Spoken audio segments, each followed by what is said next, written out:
네, 저희 YTN은 얼마 전 LG전자 임원에게 갑질을 당한 운전기사 이야기 전해드렸는데요. 이번에는 대기업인 현대백화점 사장이 집합금지 기간에 자신을 불법 유흥업소에 수시로 데려가라며 수행기사들을 괴롭힌 것으로 취재 결과 드러났습니다. 이 과정에서 병을 얻은 운전기사도 있었습니다. 김철희 기자가 단독 보도합니다. 서울 논현동 한 카페 앞. 대낮인데도 출입문이 굳게 닫혀 있습니다.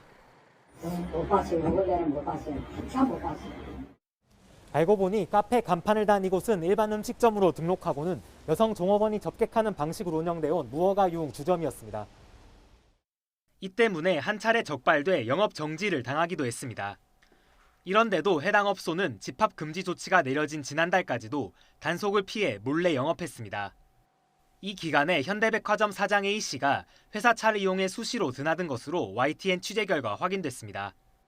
지난달 29일 밤 10시부터 1시간 반가량 이곳에 머물렀고 같은 달 10일과 18일, 20일에도 밤늦게 들러 2시간 넘게 술을 마셨습니다.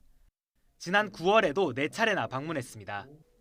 이는 빙산의 일각이라고 A 사장의 수행 기사들은 입을 모읍니다.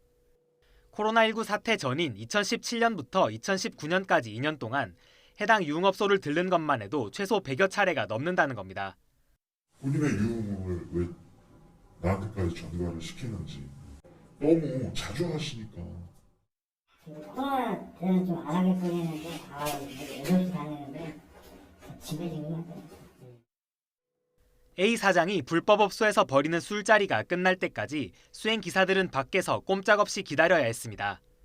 이러다 보니 초과 근무는 일상이 되었습니다. 들어가면 이제 언제 나올지도 모르니까 그냥 주변에서 이제 대기하고 있는 거죠. 새벽 한 2시간에 나오겠지만, 그냥 여기 어지없이 그냥 그 시간에 나와요. YTN 취재가 시작되자 A 사장은 방역수칙 위반을 시인했습니다.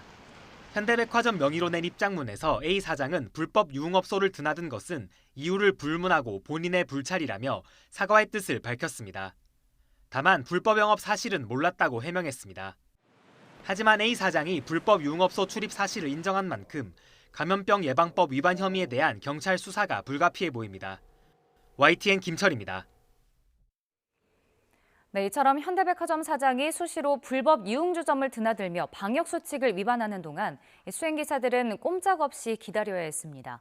하지만 월급여 상한을 정한 포괄 임금제 때문에 이들은 일정 시간을 넘어서면 사실상 공짜 노동을 해야 했습니다. 이어서 임성호 기자가 단독 보도합니다. 현대백화점 사장 A씨가 술을 마시러 불법 유흥업소를 찾을 때마다 수행기사들은 새벽까지 일해야 했습니다. 나흘 만에 34시간 넘게 추가 노동을 한 적도 있었습니다. 회사에서 지급되는 초과 수당은 15시간. 15시간을 빼면은 거기서 보통 한 25시간 정도 더 일을 하게 되는 거죠. 주당 평균 40시간, 월 평균 160시간 초과 근무가 일상인 상황.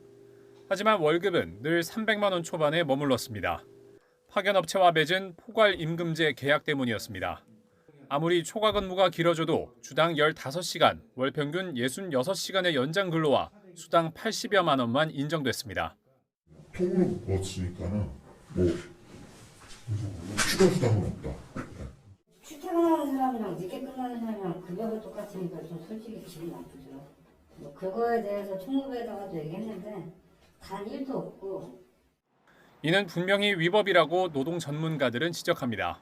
정해진 계약 시간을 넘는 노동에 대해 수당을 지급하지 않으면 임금 체불로 보기 때문입니다. 실제로 대법원도 포괄임금제 방식의 계약이어도 계약 내용을 넘어서는 초과 근무에 대해선 추가 수당을 줘야 한다고 판단했습니다. 추가로 지급해야 되고 만약에 이제 지급을 안 하면은 그것도 임금 체불이 되고요. 포괄임금제 자체가 근로기준법에 맞게 계산이 돼야 되거든요. 이에 대해 현대백화점 측은 임원 수행기사들에게 부당하게 급여를 적게 지급해온 사실을 사실상 인정했습니다. 그러면서 수행기사들이 향후 불이익을 겪지 않도록 제도를 개선하겠다고 밝혔습니다. 수행기사나 경비원 등 노동시간을 정확히 산정하기 힘든 직종 위주였던 포괄임금제는 지금은 기업 절반 이상이 도입할 정도로 광범위한 실정입니다. 이로 인한 장시간 노동과 임금 체불이 계속해서 논란이 되는 만큼 단기적인 단속 강화를 넘어 근본적인 제도 개선이 시급하다는 지적이 나옵니다. YTN 임성호입니다.